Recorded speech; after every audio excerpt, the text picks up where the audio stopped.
Nairobi imesumbuliwa miaka nyingi na maji ya takataka. Si ni kweli? Inaharibu mazingira, inaharibu afya ya wananchi, inasababisha maafa. Kuanzia mwezi wa 3, hii sewer system inajengwa.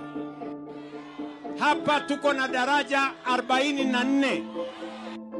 Wale wanafanya biashara ngambo hiyo waungane na wale wanafanya biashara ngambo hii.